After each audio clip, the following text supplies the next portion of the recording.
Bonjour tout le monde, je m'appelle Laura et c'est sur mon channel de YouTube Les langues avec Laura et aujourd'hui nous allons parler de les niveaux différents de les langues.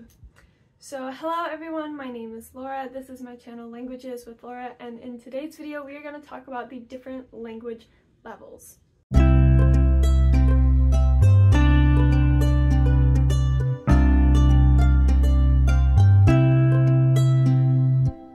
So I'll be honest, not just when I started off doing independent language learning, but even still a little bit now, I was always kind of confuzzled, a little confused about the different language testing levels, especially as I was transitioning from learning languages in school where we did not follow that system. We just followed the textbook system, whatever the curriculum that the professors or the department had.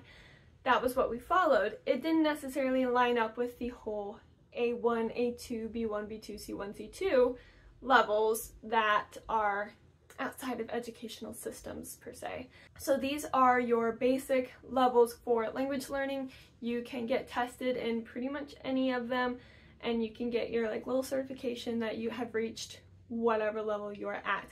This is what a lot of independent language learners tend to lean towards as measure of their progress, whether for personal reasons, academic reasons, or work or business reasons. So I thought I would just make a short little video just kind of spelling out what these levels mean, where they are, so that if you're trying to figure out where to get started with a level, if you're not starting from the beginning, then hopefully this can help you get a clear idea, because like I said, when I was transitioning from learning French in school to independent study, I wanted some way to measure my progress and to have something to present to employers when I started looking for jobs, because I wasn't going to have a degree in French, but I speak French. So I wanted to have some sort of certification or something official to say, hey, I do speak French, here's the proof I passed this exam.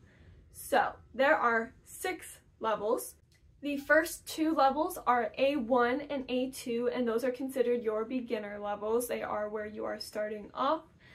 B1 and B2 are your intermediate and upper intermediate, and then C1 and C2 is your advanced level and your upper advanced levels. So we're going to go through and break them down just a little bit, what you should know by the end of these levels so that you know where you are at testing wise. So A1, you start off with not knowing anything about the language at all, and by the end of your A1 elementary level, you should be able to introduce yourself, use basic everyday expressions, and basically just kind of be polite, be able to ask and answer very basic questions. Again, these are all things that no matter how you're learning, you typically do tend to learn first. What is your name?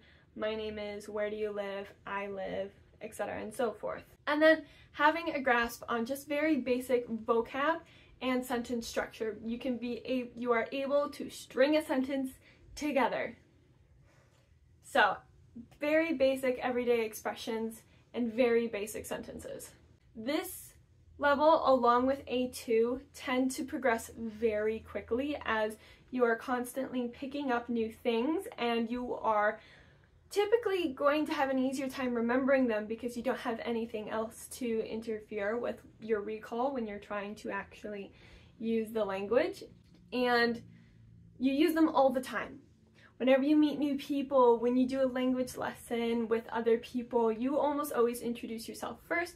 So it's something that gets repeated a lot, and so you tend to progress through A1 and A2 very quickly. A2 is your upper beginner level, and this continues the ideas in A1 of being able to use everyday expressions, maybe a few more expressions. You can have a simple exchange of information. So this is more than just like a 3 or 4 sentence exchange. You can actually have almost a whole polite introductory conversation. You are just able to express more details of everyday things for foods, when you're grocery shopping, just various everyday tasks. You can talk a little bit about your own background.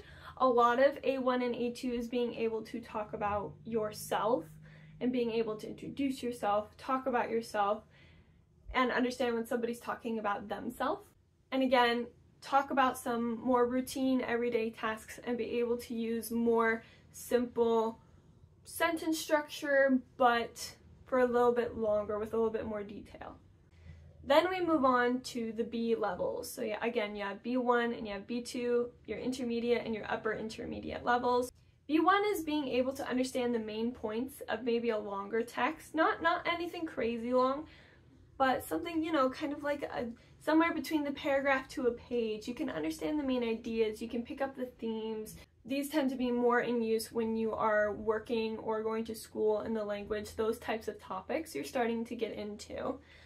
This is also the level that you should be at if you are able to travel to a country that speaks that language as like the native, the official language, whatever. You should kind of start to be able to get by on the very basic things of traveling in this country. You can also start to produce some simple texts. So it's not just your basic speaking and writing of introductory, but you can actually write like a paragraph or a couple of paragraphs on a topic that you're interested in. You can actually start to produce a text. Here you're also able to start expressing not quite the abstract, but a little bit your abstract, what your dreams, your hopes, what you want to do.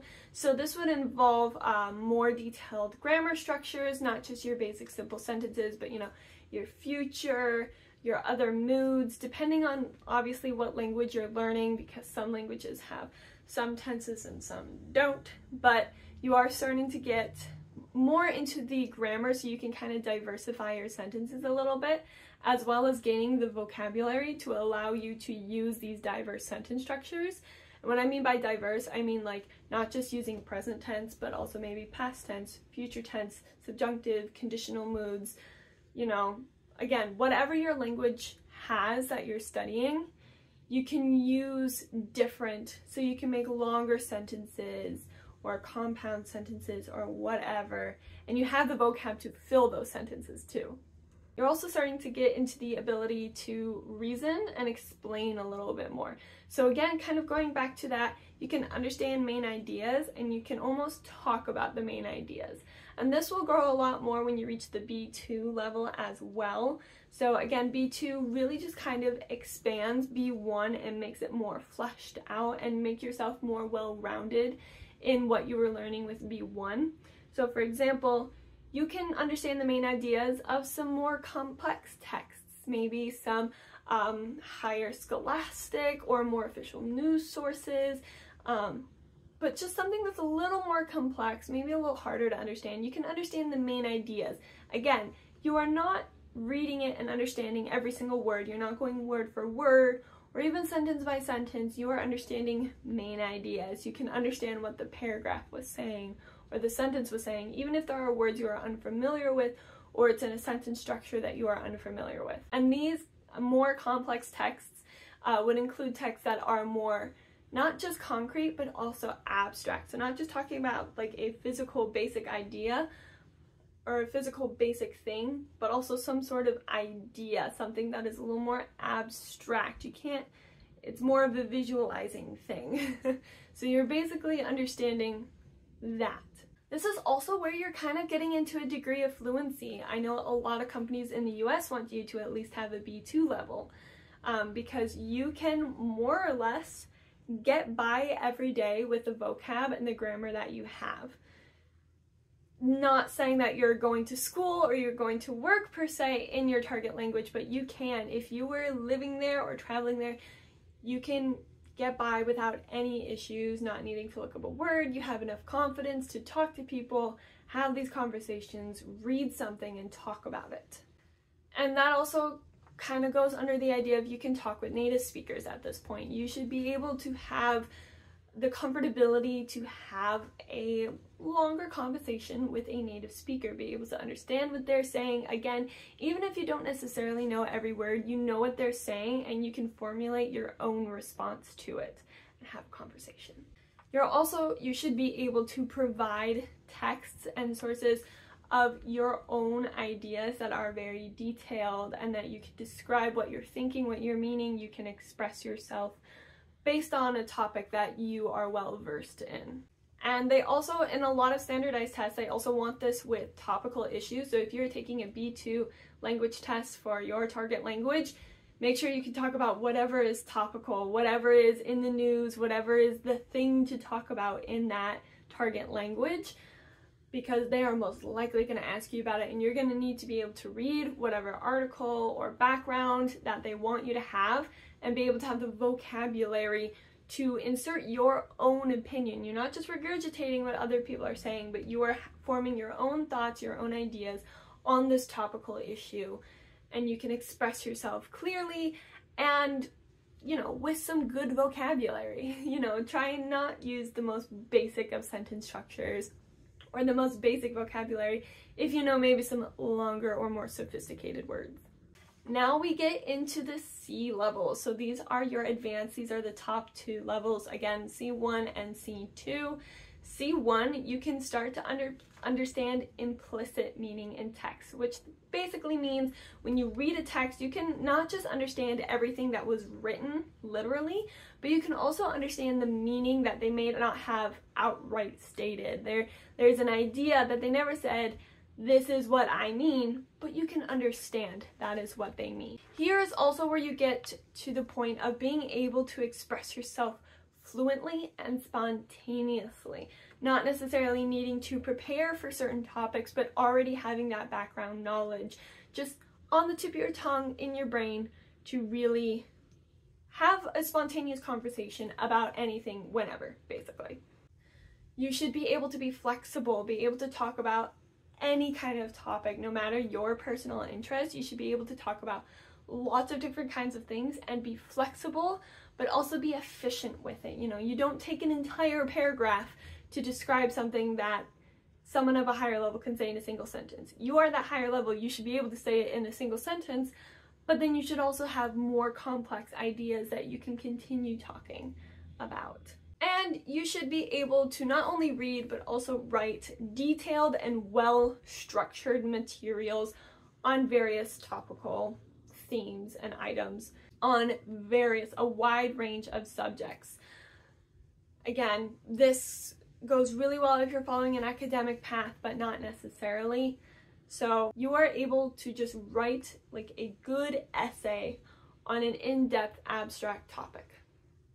And then C2 is the highest level testing. A lot of people think that this is the level that like you're almost a native speaker, you are completely fluent. I mean, you kind of are mostly completely fluent, but if you're not a native speaker, then you're not a native speaker, and that's okay. But this is still the highest level that is offered in our language testing world. And so this is basically, you can understand everything easily.